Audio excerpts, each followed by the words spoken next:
Hello, Ms. Wilds here. The title for today's lesson is Making. That's what humans do.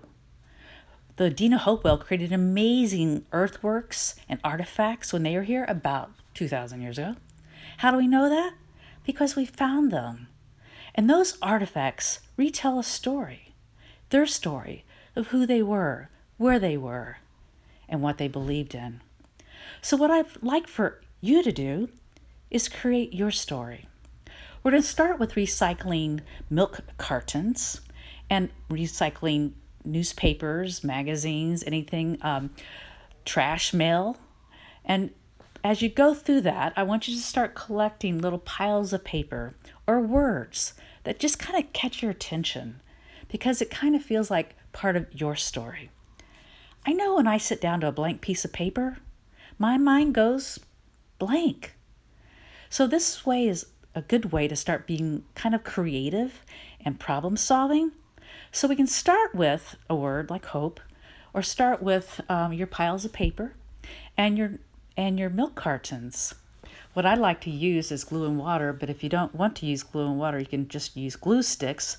But I did find that the milk cartons on the cardboard works a lot better with some heavy Elmer's glue. Just saying. So what we're going to try to do is repurpose those milk cartons. And when I look at a milk carton, I kind of see a house. Like there's no place like home. Home is where your heart is. So this could be a community block with all the houses on the block. And you can also repurpose old library books. So what I'd like for us to do is to start with milk cartons, because we have lots of milk cartons. And cardboard, because we have lots of cardboard. You can use glue sticks, you can use Elmer glue, whatever you want to use. As you start tearing magazine pictures, words out of your magazines and so forth, as you're creating those, think about a community. I know right now, because we haven't been able to get out and see our friends, I know we miss our friends. We miss the neighborhood.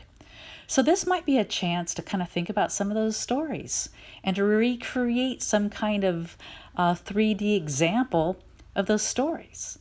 This was used with using paper towels kind of crumbled up like a Monet sky.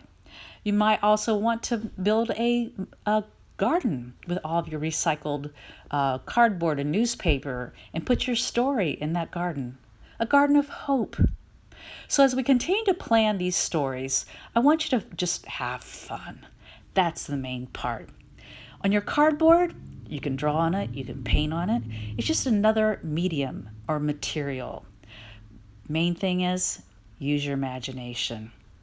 So as we continue to recycle pizza boxes, because we get pizza oftentimes at school, you might be getting pizza at home right now because they deliver and you don't have to go to the grocery store. But this looks like a community block to me, and wisdom. So as we continue to think about your story, just gather different pictures out of magazines. It might even be pictures that you have from home. And look at those and start gathering those together, organizing your milk cartons to start telling your story. Now, it's so important as we recycle. Recycling is reduce, reuse, and recycle. But we're going to be not only reducing, we're going to be reusing or repurposing some of these materials that maybe would have gone in the trash. And we're going to turn those into our stories, into the creative process of retelling who we are, where we are, and where we're going. So have fun with this. You might just want to start with the milk cartons and make your houses or your neighborhood, and just keep working it over the summer and see where it takes you. Because it's part of the creative process, which is part of transformation. So have fun, and I can't wait to see what you come up with. Thank you so much, and have a wonderful day.